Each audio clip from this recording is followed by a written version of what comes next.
صحیح بخاری اور صحیح مسلم، ان دونوں کتابوں میں سیدنا عبداللہ بن عباس رضی اللہ عنہما کی روایت سے یہ واقعہ نقل کیا گیا ہے کہ جب رحمت دو عالم صلی اللہ علیہ وآلہ وسلم مکہ مکرمہ سے مدینہ منورہ تشریف لائے اور پھر 10 محرم کا دن آیا تو آپ نے دیکھا کہ مدینہ منورہ میں مقیم یہودی لوگ اس دن کا روزہ رکھتے ہیں۔ تو آپ نے ان سے پوچھا کہ تم لوگ اس دن کا روزہ کیوں رکھتے ہو؟ تو انہوں نے کہا کہ یہی دن تھا جب اللہ نے ہمارے نبی موسیٰ علیہ السلام کو اور ہماری قوم کو فرعون کے مقابلے میں فتح نصیب فرمائی تھی، انہیں نجات عطا فرمائی تھی اور فرعون اور اس کی پوری فوج کو غرق کر دیا تھا، ڈبو دیا تھا، ہلاک کر دیا۔ تو ہم لوگ اس کے شکرانے کے طور پر اس دن کا روزہ رکھتے ہیں۔ تو آپ نے یہ جملہ ارشاد فرمایا، نحن احق و اولا بموسیٰ منکم، موسیٰ علیہ السلام کی فتح کی یاد منانا یہ تو تم سے زیادہ ہم پر واجب ہے، ہم مستحق ہیں،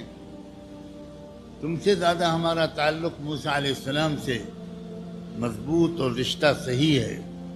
اس لیے ہم بھی روزہ رکھیں۔ آپ نے عاشورہ کا روزہ رکھا۔ اس حدیث سے ایک غلط فہمی پیدا ہوتی ہے کہ شاید عاشورہ کے روزے کی شروعات ہجرت کے بعد مدینہ منورہ سے ہی ہوئی۔ یہ بات صحیح نہیں۔ صحیح بخاری اور صحیح مسلم ہی میں ام المؤمنین سیدہ عائشہ صدیقہ رضی اللہ عنہا کی روایت سے یہ بات نقل کی گئی ہے کہ قریش مکہ بھی یوم عاشورہ کا روزہ رکھتے تھے، اور غالباً اس کی وجہ یہ تھی کہ حضرت ابراہیم علیہ السلام اور حضرت اسماعیل علیہ السلام کی کچھ روایات ان تک پہنچی ہوں گی یا پہنچی تھیں، جن کی وجہ سے قریش مکہ بھی اس دن کا روزہ رکھتے تھے۔ اور چونکہ اللہ کے رسول صلی اللہ علیہ وسلم کا معمول تھا ملت ابراہیم کی روایات میں سے جو چیزیں بھی صحیح شکل میں موجود ہیں ان میں کوئی بگاڑ، کوئی بدلاؤ، کوئی کمی زیادتی نہیں ہوئی ہے، ان کو آپ اپناتے تھے، ان پر آپ عمل کرتے تھے، اور اسی وجہ سے آپ ہر سال حج میں شریک ہوتے تھے۔ اس سے ایک آپ کا مقصد شاید یہ بھی رہتا ہو کہ مکے کے مشرکین سے لے کر مدینے کے یہودیوں تک آپ موقع بموقع یہ پیغام دینا چاہتے تھے کہ ہم تمہارا رشتہ تمہارے نبیوں سے توڑنے کے لیے نہیں آئے، ہم تو جوڑنے کے لیے آئے، ہم بھی اسی سلسلے کی ایک کڑی ہیں کہ ہمارے اس رویے سے، اس مثبت طرز عمل سے شاید ان قوموں کے سمجھدار لوگ سوچیں کہ ہم ان کے دشمن اور حریف نہیں ہیں۔ تو محرم کا جو روزہ ہے، 10 محرم کا یوم عاشور، یہ مکے میں بھی رکھا اللہ کے رسول نے، جبکہ آپ کے پاس اس سلسلے میں اللہ کی طرف سے کوئی حکم نہیں آیا تھا، کوئی وحی نہیں آئی تھی، لیکن ایک اصولی ہدایت تھی اللہ کے رسول کے پاس کہ مکے کے لوگوں کے پاس جو ابراہیمی شریعت کی روایات ہوں اور ان میں کوئی ملاوٹ نہ ہوئی ہو، انہیں قبول کرو، اپناؤ، اس پر عمل کرو۔ پھر مدینے آئے تو آپ نے مزید یہودیوں سے پوچھا کہ بھئی تم کیوں روزہ رکھتے ہو؟ تو پتہ چلا کہ موسیٰ علیہ السلام سے اس کا رشتہ ہے، تو آپ نے وہاں بھی روزہ رکھا۔ بلکہ ایک فرق، مکی زندگی میں آپ نے خود روزہ رکھا، مسلمانوں کو اس کا حکم نہیں دیا، لیکن مدینہ آنے کے بعد اور یہودیوں سے اس گفتگو کے بعد آپ نے زبردست طریقے سے سارے مدینے میں صحابہ کو اس کی ہدایت کی کہ روزہ رکھنا ہے، یہاں تک کہ مدینے کے قرب و جوار کی بستیوں میں جو انصار صحابہ رہتے تھے، جن تک یہ خبر نہیں پہنچ پائی تھی، آپ نے نماز فجر سے پہلے یا نماز فجر کے بعد ان سارے علاقوں میں صحابہ کرام کو روانہ کیا کہ جاؤ، دور دراز کی بستیوں میں جو ایمان والے اور ایمان والیاں رہتے ہیں، ان سے کہہ دو کہ آج کا دن کا روزہ رکھیں۔ اور یہاں تک فرمایا کہ اگر آج کے دن روزے کی نیت نہیں کی اور صبح شروع ہو گئی، دن شروع ہو گیا، تو تم میں سے جس نے اب تک کچھ کھایا پیا نہیں ہے وہ روزے کی نیت کر لے۔ اور اس سے بھی آگے کی بات کہ جس نے کچھ کھا پی لیا ہے وہ اب شام تک کچھ نہ کھائے اور روزے دار کی طرح آج کا دن گزارے۔ اتنا اہتمام، بلکہ آپ کی اس ہدایت کی وجہ سے امت کے بہت سے علماء یہ رائے رکھتے ہیں کہ رمضان کے روزوں کی فرضیت سے پہلے تک عاشوراء کا روزہ فرض تھا۔ رمضان کے روزے کے بعد فرضیت ختم ہو گئی، لیکن فضیلت اس حد تک اللہ کے رسول نے اس کی بتائی، انی احتسب من اللہ، آپ نے فرمایا مجھے امید ہے اپنے رب سے کہ اس ایک دن کے روزے کی برکت سے پچھلے پورے سال کے گناہ اللہ معاف کر دے گا۔ ہم دنیا کے بازاروں میں دیکھتے ہیں کہ کسی خاص موقع پر بازاروں میں سیل لگتی ہے،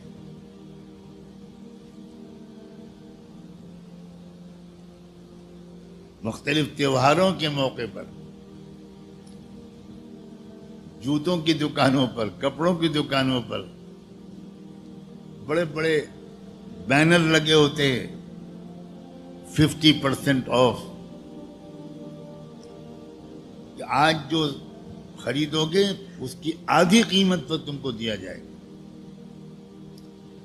تو یوم عاشوراء کے روزے میں اللہ نے جنت کی سیل لگا دی، مغفرت کی سیل لگا دی، پورے سال کے گناہ معاف ایک دن کے روزے سے۔